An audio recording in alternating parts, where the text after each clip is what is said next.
The Declaration of Independence has 1,337 words. President Abraham Lincoln's Gettysburg Address has 272 words. The Star-Spangled Banner has 85 words. The Pledge of Allegiance has 31 words. And the average state constitution has roughly 39,000 words. Today, let's talk about what can be accomplished with just a handful of words.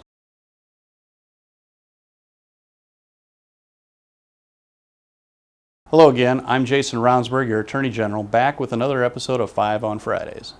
If you've been following our social media on Facebook, Twitter, and Instagram, you may have noticed that this week we issued 2 Attorney General explanations for potential ballot measures. These short statements are aimed at giving the voter a better understanding of the issue, to help you navigate the language of the measure or constitutional amendment that is being proposed. Believe it or not, there is a lot of work that goes into the production of one of these explanations.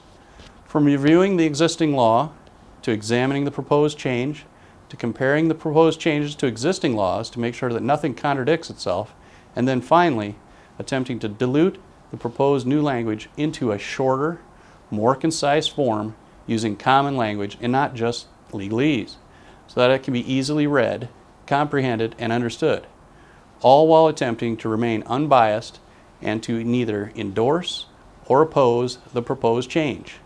That is the challenge of drafting an Attorney General's explanation. This should be easy, but I only have 200 words, max, to get that job done. By comparison, this explanation has 200 words. So what is a ballot measure? A ballot measure is a process. It's a process that South Dakota developed first. We're the first state in the Union to do this process. We can have either an initiated measure, which is a change to a statute or a law. We can also have an initiated constitutional amendment to our state constitution. Now, both of these do follow kind of a similar pattern, but they're not quite exactly the same. First, the sponsor or somebody wanting to make a change either to our state statutes or our Constitution proposes some language. They then submit that language to our Legislative Research Council. Our Legislative Research Council, they then look at it for style and substance. They make changes, they make proposed changes, they make recommendations to the sponsor.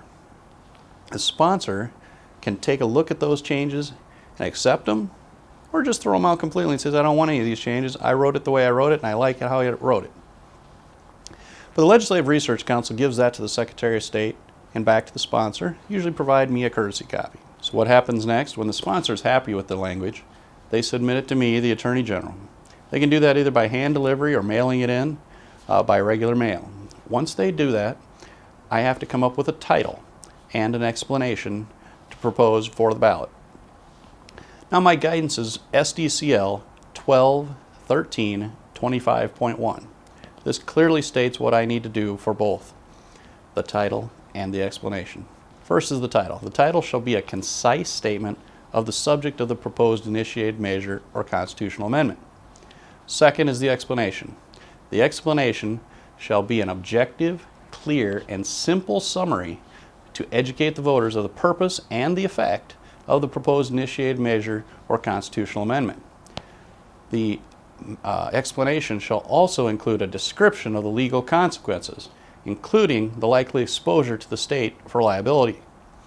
Once my explanation is done, I submit a copy to the Secretary of State and also send one back to the sponsor. The sponsor then takes a look at my explanation and submits a packet of materials that the Secretary of State requires that will then put together so they can start to circulate petitions. Once they're approved to start circulating petitions, this is when you start to see them. You'll start to see them all around our state trying to get signatures. You got to have some of your basic contact information and a signature for you. And this is your signature saying that I want to at least see it on the ballot. They come from a wide variety of topics through the years. Some have passed, some haven't. Some have gotten enough signatures, some have not. Now, how many signatures do you need? For an initiated measure, you need 5% of the voters that voted in the last gubernatorial election. So, based on our last gubernatorial election, you need roughly 17,000 signatures. For a constitutional amendment, you need 10% of the voters in the last gubernatorial election, so roughly 34,000 signatures for a constitutional amendment. Now you have until 1 year prior to the election to gather signatures. So this year, 2019, you have until November 4th to turn in signatures to the Secretary of State. Now, the Secretary of State will then review those signatures for accuracy. They'll do a random sample. They'll take a look at it and decide, do we have enough valid signatures to put it on the ballot? If they think and determine that there are enough valid signatures, they will certify it, assign it a number if it's a initiated measure, and a letter if it's an amendment, and it'll be going forward to be placed on the ballot. Now, if they do not get enough valid signatures after the Secretary of State takes a look at it, they can determine that they will not be on the ballot. Well, that doesn't necessarily end the process. The sponsor can take a look at those signatures and say, well, I do believe that we still have enough valid signatures, and they can actually bring a lawsuit against the Secretary of State in the circuit courts to determine if there's enough valid signatures.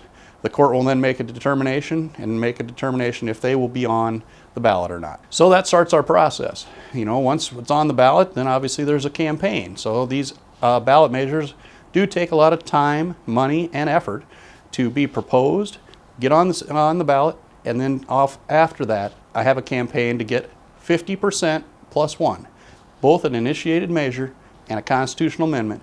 Just need a simple majority to pass.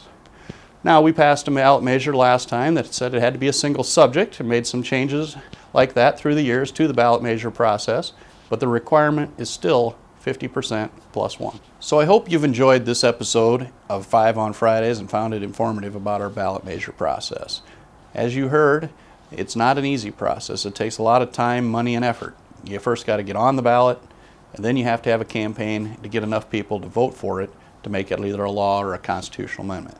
So stay tuned over the coming months as we find out which ones make the ballot and which ones don't. We'll have some more of these 5 on Fridays trying to explain these in a nonpartisan manner. I try to give the pros and the cons in a fair way for both sides, just like our explanation, and we'll have some future episodes about the ones that make it.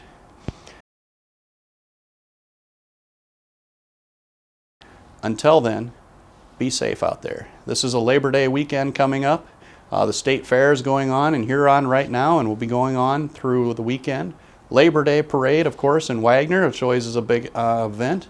I hope to see you out and about. I'll be at the state fair on Saturday and Sunday, running back and forth between the consumer protection booth that we have in the Expo building, and I'll also be at the Republican building. So I hope to see you out and about there, and until then, I'm Jason Ravnsborg, your Attorney General, trying to keep you safe each and every day. Thank you.